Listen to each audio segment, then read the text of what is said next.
আসসালামু আলাইকুম। Hello everyone. আজকের পর্বে আমাদের রেসিপি হলো আলু ও মশলার পুর ভরা একটি জনপ্রিয় এবং সুস্বাদু খাবার।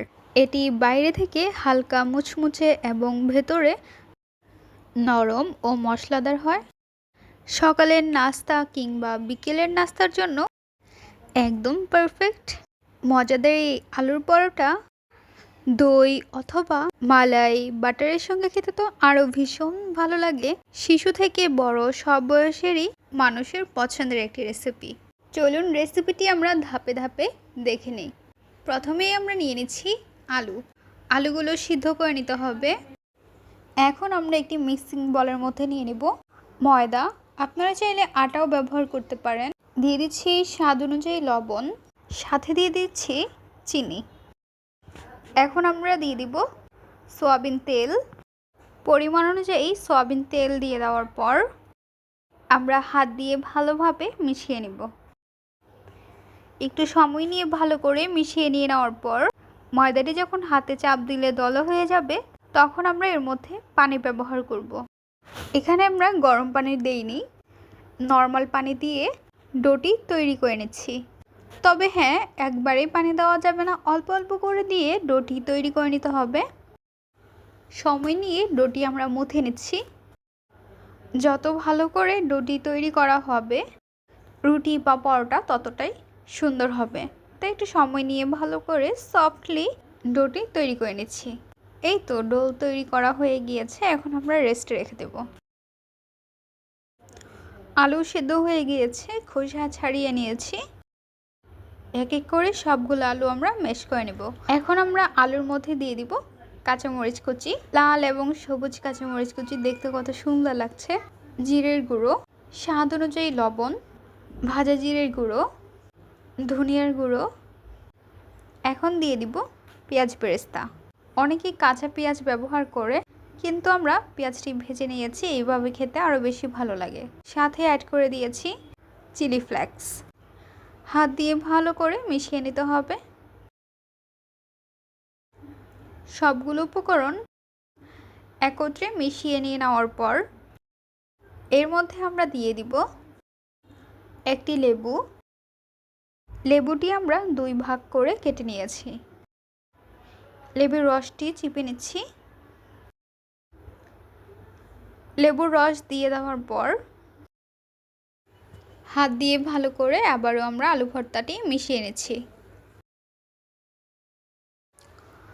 আলুর ডোটি তৈরি করে নিয়ে নেওয়ার পর আমরা রেস্টে রেখে দেব 10 থেকে 15 মিনিটের জন্য। ঢাকনাটি উঠিয়ে নিচ্ছি। দেখতে পাচ্ছেন ডোটি কতটা সফট হয়েছে। অল্প পরিমাণ ডো নিয়ে নিচ্ছি। ডো নেওয়ার পর সাধারণত রুটি যেভাবে বানানোর আগে প্রিপেয়ার করে সেমভাবে আমরা বানিয়ে নিচ্ছি। তবে এখানে আমরা 2টি রুটির মতো করে নিয়েছি। রুটিগুলো বেলা হয়ে গিয়েছে। বেলে রাখা রুটির মধ্যে দিয়ে দিচ্ছি আলুর পুর। এখন আমরা এর উপরে আরেকটি রুটি দিয়ে দিব। রুটি দিয়ে দেওয়ার পর চারপাশের মুখ ভালো করে বন্ধ করে নেব। বন্ধ করা হয়ে গিয়েছে। এখন রুটিটি আমরা বেলে নিব। দেখতে পাচ্ছেন রুটিটি বেলা হয়ে গিয়েছে।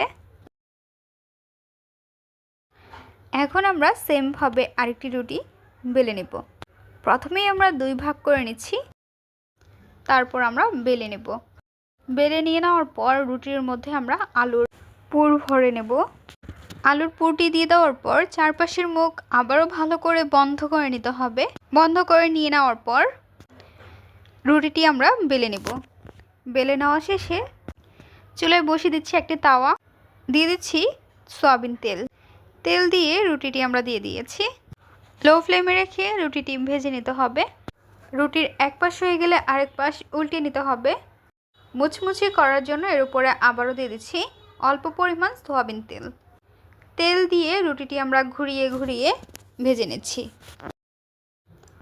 দেখতে পাচ্ছেন কত সুন্দর কালার চলে আসছে। পরোটাটি ভেজে নিয়ে নেওয়ার পর আমরা নামিয়ে নিব এবং অবশিষ্ট থাকা পরোটাগুলো সেমভাবে ভেজে নেব। পরোটার মধ্যে এত সুন্দর কালার আসছে। এখন আমরা দিয়ে দিব বাটার। বাটার দিয়ে দেওয়ার পর অ্যাড করে নিয়েছি দুধের মালাই। আপনারা চাইলে মিষ্টি দইও দিতে পারেন। এত মজাদার একটি রেসিপি, মুচমুচে পরোটা এবং সঙ্গে চা থাকলে বিকেলে আর কি লাগে। পরোটাটি ছিঁড়ে দেখিয়ে দিচ্ছি ভেতরে কতটা সুন্দর মশলাদার হয়েছে এবং খেতে কতটা ভালো লাগবে তা দেখে নিশ্চয়ই বুঝতে পারছেন। বাই দ্য ওয়ে, আমাদের আজকের রেসিপি আপনাদের কাছে কেমন লেগেছে তা অবশ্যই জানিয়ে দেবেন আপনাদের মূল্যবান মতামতটি। ভিডিওটি ভালো লাগলে অবশ্যই একটি লাইক করে দেবেন, কমেন্ট অ্যান্ড সাবস্ক্রাইব করে দেবেন। আজকের পর্বে এখানে বিদায় নিচ্ছি গাইস। আসসালামু আলাইকুম, ভালো থাকবেন সবাই, আল্লাহ হাফেজ।